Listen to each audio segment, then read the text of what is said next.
Hi, everyone. I'm Ellie. And I'm Lisa. And we are the Ebaybes. Stick around and we'll tell you a little bit about what we do.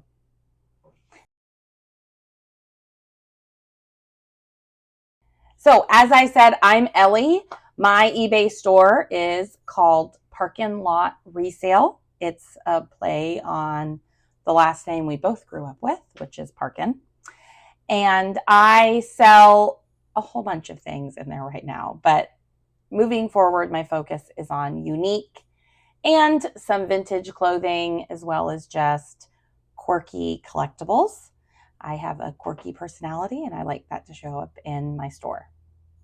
And it's been open since 2023, almost exactly 2 years, a little over 2 years, April of 2023. And I got the idea from this lovely lady who you would never believe is my aunt. Yes. And I'm Lisa. And my store is the Sleepy Salamander, which, strange name, but there's a long story behind where that came from that I'm not going to get into right now. I've been selling on eBay since 1999 and had a store since 2022.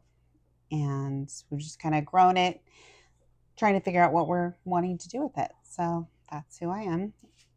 Yeah. Yeah. And so we go shopping together, mostly in Northwest Florida. I will say Lisa travels, well, I travel around a little bit, but she travels around a little bit more in the Panhandle than I do for various reasons. So she did some traveling last week or 2 weeks to South Florida and found some pretty fun things. And so we're going to spend a minute right now sharing our favorite finds over the last couple of weeks. Yes. So you want to go first? Yes. Okay. I'm going to put my coffee over here so it doesn't get spilled. That's a good idea. All right. So I would say all of these are vintage or vintage adjacent looks. They're all something that you would like, wear to like a beachy casual event. They would be, I don't know, log and look or log and look adjacent or grandma core. Grandma core is my absolute favorite sort of look. So definitely. This look, I've never heard of this brand before. It's called Foxcroft. The thing I like about it is these just big 80s or 90s. 80s or 90s inspired. I like these big color blocks. And then the thing I like is just these huge buttons that it has. I think it's really cute with and the collar sleeves. I like that. Yeah. So I'm a big fan of this. Very nice. Very nice look. And I also think you could layer it, like put a vest on it and sort of change the look. This next piece is a classic linen look. I think you could make it go log and look. But you could also like throw on a pair of shorts with it and make it do like a beach casual look. Is it a women's or a men's? I think it's actually a men's, but the way it's cut sort of long, I feel like you could wear it as a woman. Right. But I think it's technically a men's. It's cut kind of thin though. Like there's something with the way the buttons are that tells you and I can never remember. Yeah, I think when I looked it up though, it's technically a men's shirt, but I feel like it's kind of woman adjacent. And then I have my very strong, this is definitely vintage from this, it's called Artisans Screen Printing and Embroidery. They're still in business, but it's out of this little town in Wisconsin.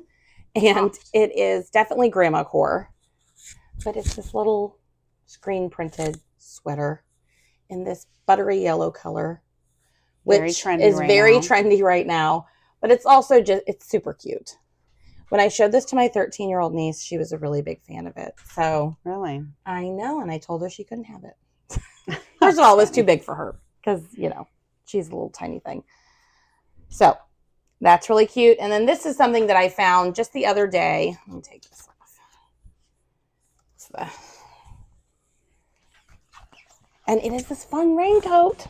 Oh, that is cute. This is from the 90s. I was able to get like a timeline on this because this brand like of the tag. Oh yeah. I recognize that brand. Yeah, of when it was around. So this was like a 1990s raincoat. It's in really good condition. There's just a couple of small little flaws, but nothing too significant when you're talking about like a vintage jacket that's 25 to 30 years old. And it's just really cute. I mean, like, what a classic, like, slicker. So this was actually probably my absolute favorite recent find. When I listed it, I think I listed it for around $40. So a decent price, not a super high price, but still super cute. And I hope it goes. I think it's going to go fast. It's already got some traction. So yeah, so that's already really live.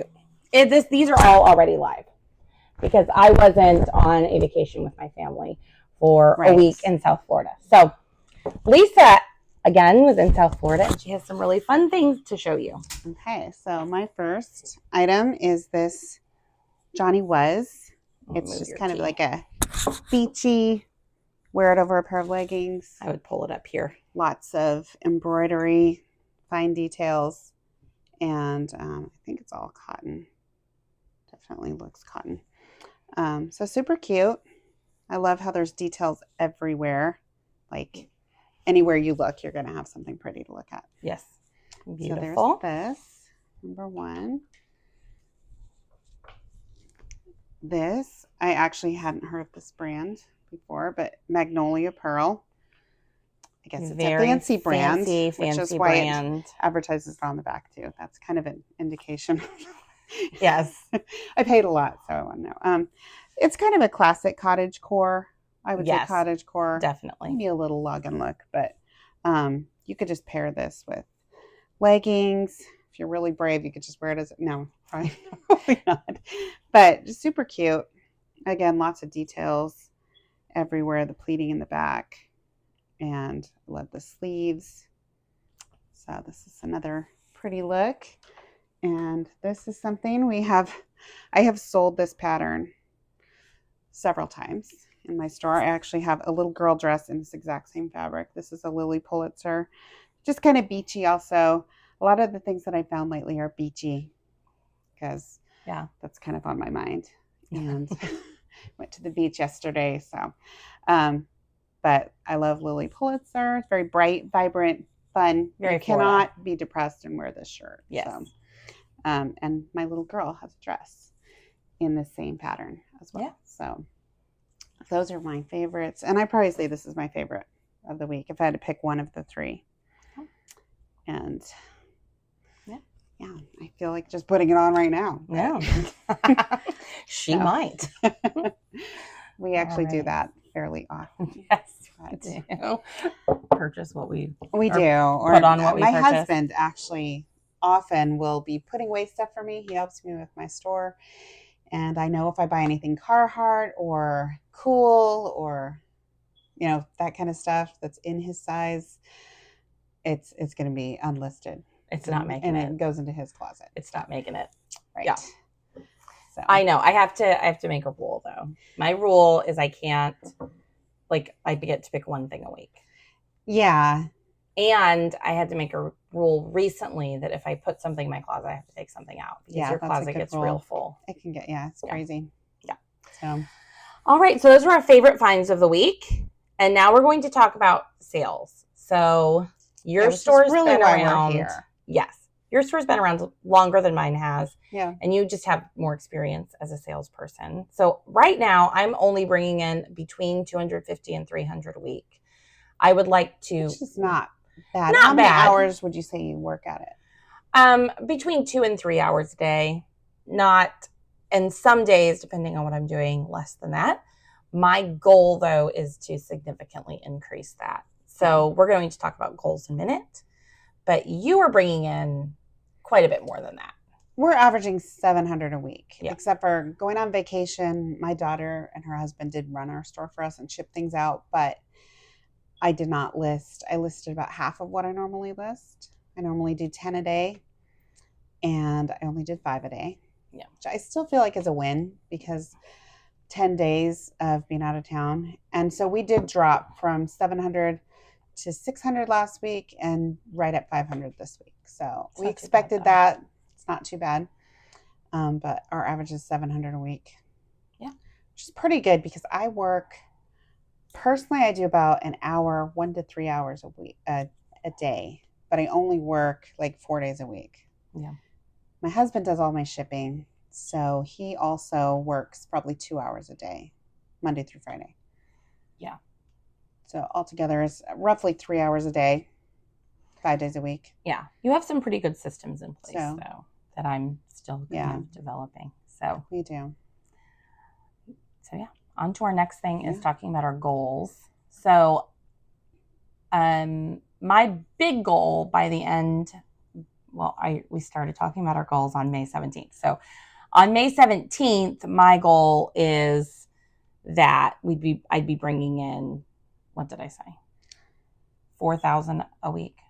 Was that high? I think it was, but that was through all avenues, wasn't it? Yes, that was through all avenues. And it was 3,000 a week. It was 3,000. Yeah. Okay. Yes, I can't do that. Avenues. You're right. Because 4 weeks, 4 times.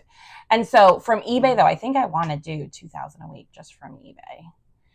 And that's because I am having a big shift in a lot of jobs. In fact, our whole family is going through shifts in our jobs. Transition. So yeah, we're just shifting jobs. It's all good shifts, but I need to replace some income. So I'm trying to build up my store more. I'm trying to post more. My parents are going to start helping me with my shipping. And so that's causing me to sort of rethink the way that I organize my store. And so my goals would be in a month that I would bring up my sales from 250 a week to about 500 a week by the end of June, and then just steadily grow from there. I'm trying my best. I'm watching lots of videos, and Lisa has gotten her store. 700 a week is not your highest. You've gotten your store. Highest, I would say, was about 1,500 a week. So we're about half of what our highest was, but we were listing twice as much, and my daughter was helping with all the photographs. So there were a few things, but I think we could get it back up to 2,000 a week. Yeah. For eBay. So that's also my goal. Yeah. So that's sort of our long-term goal. But we're strategizing about the best ways to do that, because the area where we live, we have less access to high-end goods. So whether we travel, down south, or, more often, or how we figure that out. We'll have to. So we're sort of creating a plan for that. But I know for me personally, I can go from 250 to 500 in a month. That easy, by just upping the amount that I post. And so that's kind of my goal for the next month. By a quarterly goal, by the end of the summer, I would like to be at around 700 a month, 700 a week. Yeah. I said a month. We're talking weeks. Yeah, and I think by the end of the summer, I want to be at 1,000 a week. Yeah. So I will be. Yeah. So that's kind of our, and we're working through sort of the challenges with that. So and supporting each other. Yeah. While we do it. So those are kind of our long-term and our short-term goals to sort of grow our own personal businesses. And it's going well. It is. It's going really well. We're making it happen. So today, now that we've kind of talked about our eBay store, what we're hoping to do on YouTube is talk about our own eBay store, share a little bit of our journey every single week, talk about how our stores are growing, and then we're also going to talk about just a topic. And today, our topic is something that we've both seen trending on social media, and we would like to add to the conversation. So top three myths about reselling. And so which one do you want to do first?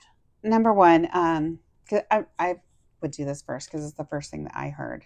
Okay. Just shopping at thrift stores is that resellers are taking away from poor people, and shouldn't you leave that stuff for the poor people who need clothes and need a bargain and that kind of thing. Actually, way back when I was in college, I dated a guy, and he didn't want to date me because I shopped at the thrift store, and he thought that was bad. And he's like, I thought you had to prove that you were poor to shop there. And you know, obviously we didn't No. continue dating. Like, okay, you're obviously not the right guy for me. Yeah. But so we did a little bit of research today. yeah. And the reality of the situation is that every single year in the United States, this is according to the EPA, there are 17 million tons of textile waste, so clothing and other textiles, but it's mostly, whatever. It is still mostly clothing that gets put into landfills. So 17 million tons is put into landfills, and that number came from the EPA. Well, we shop primarily at the bins. It's where it's kind of like, I always say, it's where last chance Goodwill stuff goes to die. It's like the last shop before it goes to the landfill, or some stuff is bundled and sent overseas to third world countries and that kind of thing. But it's the last shop for people to buy things. Yes. And another statistic that we saw today is that 66% of things that you donate to Goodwill end up in landfills. Right. So there's a ton of clothes out there. Yeah, there is. And we actually told your mom, my grandmother, this when she was talking about like us shopping together. She was like, well, aren't you competitors? And we were like, there's too many clothes. Oh yeah, we're not we shop competing. With it's like a whole community of shoppers around that here are resellers. There's probably like too many 20 clothes. of us that are regulars, and we help each other. Yeah, because there's too many clothes. I mean, that's just the reality of it. There's so many clothes. Yeah, it's too much for one person. So there's enough. There's more than enough. So that's myth the reality. Is definitely dispelled. Yes. All right. So the second myth is that you can't make an income out of eBay or out of reselling. And you've proven that to not be true. Yes, definitely. Over and over and over again. Even right now. Right. Even right now, I figured I'm making the equivalent of $17.50 based on a 40-hour work week is my take-home pay. So that is because I take home $700 a week. That's after all the fees are taken out and all of that. Yes. So that's not bad at all because that comes out to about $70 an hour. For the actual hours. Right, for the actual hours I work. So, I mean, I don't know where you're living, but we don't live in an affluent area either. That's definitely, if we can do it here, honestly, you can do it just about anywhere. Maybe if you live in a teeny tiny town that is really remote, it would be difficult, but it's still, there's other ways to get stuff. So, yeah, definitely doable. Yes, and you can make $3,000, $4,000 a month doing this. Yeah, because we're only putting in, I mean, liberally 3 hours a day. I mean, I would say that's the max that either of us does. And other people who are putting in 6 or 8 hour days are making more money. Right. So, second myth dispelled. Yes. And the third myth is that in order to make a living selling resell, you have to, or you can only sell luxury goods or niche items. Right. And that is just not true. The key to being successful with resell is consistency. Yeah. It's good customer service. Quality items. Having quality items. And just knowing the market, knowing what's selling right now. Yeah. As I've learned mostly from, there's these young, what do we call those? The bin bros. Yeah. Listening to the younger guys, what they do, and asking other people questions. Because I'll ask people, oh, so you do this full time? What do you do? What do you recommend? And listening to them. And I think it can be easy no matter where you are in life to be like, I'm not going to ask a 20-year-old dude for help. But that's the way you succeed, I think, is asking other people who are successful what they're doing. And they've shown me ways around, if you can't find, I don't know, like one tip that I found really helpful is if you have an off brand, but it's really a great look, to not even put the brand in the listing. Yeah. Just go with the style. If it's a linen beach pants or whatever, even if it's Target brand or Walmart. Right. If that's all you can find. Right. Then you list that. And he said, just leave the brand off. You obviously put it somewhere in your listing. You don't want to be deceitful, but you don't lead with it. Like if I find this like Johnny Was, I'm going to put that like Lily Pulitzer. That's going to go more upfront with it. But if the style is what, well, you've got that with a couple of your items. Oh, yeah. You lead with the style.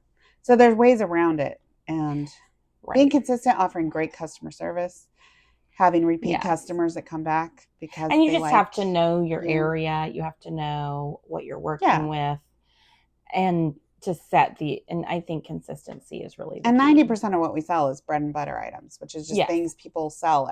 We sell a ton of military clothing because we live in a military area, or work pants. It doesn't matter what condition. I'll buy any boots. work boots, work pants, whatever.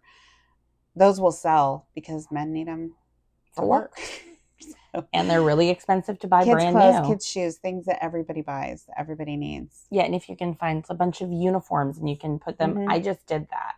I took a bunch of my son's old uniforms from when he used to go to a uniform school, and we moved a year ago, and I still hadn't undone things. I had found a whole bunch of uniforms that he hadn't worn, didn't fit him, and so I just sold them as a lot, size 7 uniform pants. They sold in a day. Yeah. Things like that. You have to think outside the box. So it's not necessary. A lot of the stuff is just... Yeah, it's thinking, educating yourself, and not being afraid to look like an idiot. So. Right. And so... Rules for life. You don't have to just like have this niche where you only sell vintage Pokemon cards. You can sell anything. It's all about consistency, customer service. And when you make a mistake, owning up to it. Yeah. So definitely. So well, thank you for stopping by. I hope that you will subscribe and follow us, and hopefully we give you a little something to think about. All right. All right. Have a great week. We'll see you next week.